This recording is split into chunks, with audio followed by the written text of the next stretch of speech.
Racists, slave trading, smuggling, manslaughter, cannibals, and much more in the simulation of Earth before TikTok, otherwise known as Kenshi. Now, Kenshi has a lot of lucrative business opportunities, mostly consisting of trafficking, killing, abusing and exploiting people, smuggling. You get the idea. So, as the businessman I am, I decided to not miss the wave, and I will try to start a highly illegal drug empire built on the back of hard-working, generous slaves. To fuel my idea, Bark Gungus was born. Now, while Bark Gungus might come off as a wealthy bodybuilder, he is quite the opposite, as his current ability to do anything is on the same level as a Chinese trying to pronounce this word, as this word is in Arabic. To make Bark not useless, we first have to train him. In Kenshi, training consists of getting beat up again and again and again, and repeat this until you go from a Twinkie to a slightly bigger ding dong that survives just a little bit longer. We also have to increase our wealth, as Bark Gungus is both homeless and poor. Oh man. To distribute the wealth of our local city, Bark sneakily robbed all the homeless shelters. Seeing as these people were as poor as Bark, this was not a sustainable type of income. Therefore, Bark set his eyes on Okrans Pride. Now, Okrans Pride would be a perfect place to start our gardening, as it is very fertile. There was only really one drawback with this plan, and that was the constant parole of religious fanatics, which will try to kill you if you don't participate in Bible study. Now I feel like Bark is ready to leave the safe haven of the hub. Our plan is to head almost directly to Okrans Pride, so we can start building the foundations of our empire. There's just one small stop I have to make on the way. Ah, here we are.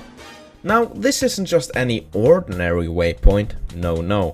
It has something very special, and that is this shop right here.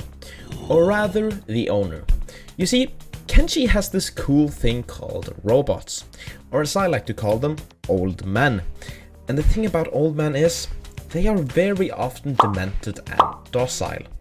So I simply take his inventory of expensive robot parts and sell them to his neighbors for a large sum of money. Here comes the money. Here we go. Money talk. I usually repeat this until I am bored or the old man tries to waddle his way over and kill me. With some hard-earned cash in hand, Bark bought some much-needed supplies. And now he was finally ready to go to. When Bark arrived at Blister Hill, the capital of the Holy Nation, he got straight to work. First, he started by buying a house with the old man's money and some other sources, as I miscalculated the insane housing crisis in an apocalyptic world. Then, Bark started stockpiling building supplies and doing some research for our eventual drug compound. To not alert the authorities about my suspicious activities, Bark decided to start a legal company that would literally be a storefront for illegal activities. Of course, Bark couldn't be the one running this shop, as he actually had to gather all the slaves and money for our drug business. So, who was going to be running this storefront? Well, no other than Pete Burgundy. Whilst Pete might not be your conventional slave, he's definitely a slave to the 9-to-5 life, as he sleeps right behind the shop and eats from a barrel in our so-called cafeteria. Since all the minor kinks were dealt with, we could actually start building our drug business.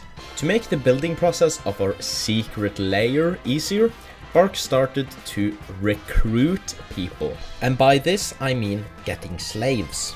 To make this process easier, Bark started looking for people that were already in a comatose state because of the severe beatings made by the Holy Nation soldiers. After putting these people in cages and starving them out until they had no other choice but to become mindless slaves, we started actually building. Come on, shake your body, baby, do that conga. No, you can't control yourself any longer. Come on, shake your body, baby, do that conga. No, you can't control yourself any longer.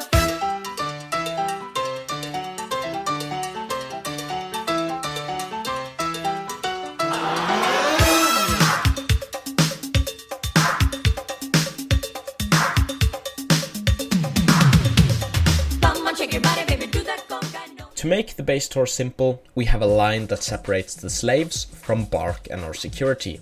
This is so that people with rights don't actually have to mingle with the dirty peasants. To acquire a security team, which we desperately needed, Bark went out past our walls to assemble the best team of drunk homeless people that would defend our empire. Now, these people are very weak and ugly, therefore I decided to make a gym so I could give them gains and a crippling body dysmorphia.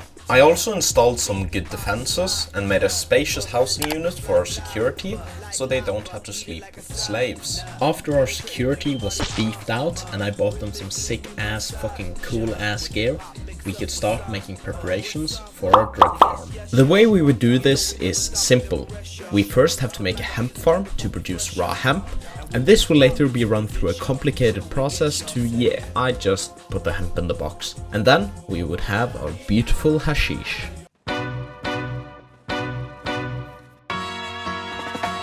Singing low while I pop a bottle off of your chain swinging, clang clang, and it costs a lot. Bitch, I'm always at the guala, yeah, and you are not badass beat. Keep on going till you hit the spot. Whoa, I'm a big bag hunter with the bow. She got a big bed, number drop it low. Mama called me and she happy with the grow. Never ever fall for a body that's a no. Just pop the Kenny about a million options. So it's talking to stop doing the agreement. I rock arenas, bringing the peace. I'm bumping that park in the car, pretending I got all the eyes on me. Got a bad baby and she's independent. Too many people older than me, they're seeking attention. When they want me about the goofies, man, I should've listened. And the smell of the money, my strangest addiction. Now, as you might have seen in the montage, we made some big moves. We made a lot of bank and we were kinda rich. You might also have noticed that I bought a drag mule. Now, why would I do this? As we live right next to a big ass town. Whilst I might have a PhD in exploitation and manipulation of the workers' class, I certainly do not have a PhD in planning, as I did not do any research about anything before starting. Yeah, the big ass town we live right next to, they don't buy drugs. And all these other big towns, they only buy drugs for around 50% of the market price or don't buy them at all. But this doesn't matter, as I successfully made a trade route to a hidden sovereign city where drugs are not illegal and sell like, well, drugs. Now, you could say that I have achieved drug empire status. I have a large compound with a numerous amount of slaves. I have a large sum of money, which I get easily 10x by just doing 10 drug trips. But I still feel like something is missing. You see, Kenshi has a large amount of criminal mob bosses that terrorize the local communities. I decided to go on a quest to beat up a lot of these people and enslave them, so I could be the only regional criminal gang. And later, you will see how I put these people to use, and it's gonna be beautiful. But for now, let's enslave some people. Let's see where to start. The Dust King. Easily the easiest boss to take down in Kenshi. He just lives in a large fucking tower with his little goons. To put the least amount of effort and make the fight as unfair as possible, I simply hired a bunch of OP mercenaries to slaughter his gang, which is like his family, and then kidnap him so he could be put in a cold cell beside a rotting corpse. Now that we had secured one gang leader, we went after the fucking ninjas that keep harassing my base and stealing my vegetables. These ninjas also live in a big ugly tower, but this time it's double trouble, as they have two leaders called Busan and Dima. I decided to take the Dust King with me to slaughter these ninjas, and after knocking both the leaders out, instead of enslaving them, I found out that they are actually a couple. How cute. And this one, yeah, this one likes to be dominated. To really dominate him, I decided to make his girlfriend kill him with her bare hands. And then I enslaved her. Now, I might have built up the part where I, capture mob bosses and all that a bit too much, as I realized halfway through that I am very lazy, and I don't want to travel all that way and then beat them up and capture them. So we have 2 bosses, but I guess that's enough. I mean, we could have had 3, but I had to do that whole killing thing. But I did enslave some Czech warriors. Why, you might ask? Well, if we are the white girls of Kenshi, then the Shek are the big black dudes. What I'm trying to say is that the Shek are kind of made for combat and really powerful warriors. Why would I do all this? I gathered powerful bosses, I managed to get a lot of warriors into my ranks, and I even started buffing up my slaves in combat. Well, one simple answer. Bible study. Now, what I mean by this is that I am so fucking pissed of these religious nutheads showing up to my door every week and make me preach about their stupid god. So, in retaliation, I'm going to storm their capital and kill their leader. Sadly, the Holy Nation is one of the strongest factions in all of Kenshi. So, how are we gonna infiltrate their capital and kill everyone inside? Well, our tried and tested method of hiring a bunch of mercenaries won't do it, as the capital is just way too protected. But don't worry, as I have a plan that might make this not be a suicide mission. There's a 90% chance we all die a horrible death, but let's try anyway. First off, we have to get more manpower. Currently, we have a decent amount of people, but Blister Hill has more. To level the playing field, I will start by recruiting homeless alcoholics and getting more slaves. Whilst these weaklings hit the gym, I will start the next step of the plan. We will utilize our large shopfront by turning it into the building equivalent of the famous Killdozer tank. Yeah, we're just gonna put a bunch of turrets on the top and then seal the entrance. The third step of the plan is hiring robots. Wow, that was really quick and not hard at all. Now, I know I'm not the biggest fan of robots, but come on, they are the thing that the Holy Nation despises the most. I just had to make them a part of the plan. These robots will be a great asset to have in the fight, as they have a high durability, are low maintenance, and yeah, I couldn't find any more positives.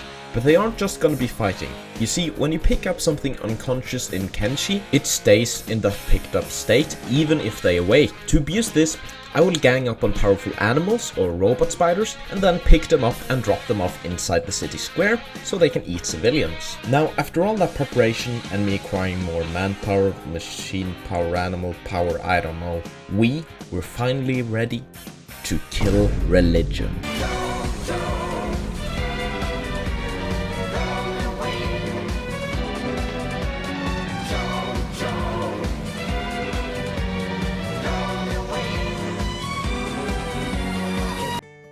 Sure, the battle didn't go the way I'd planned, or did it? A lot of people died, and even more people got put in jail.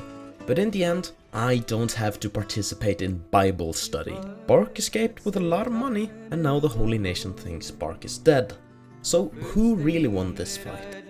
Will Bark ever take his revenge? Probably not, but this is where his story ends. Now, not to be a beggar, but this is my first video and it would be a great motivator to keep making videos if you guys liked and subscribed. That's all, you can go now.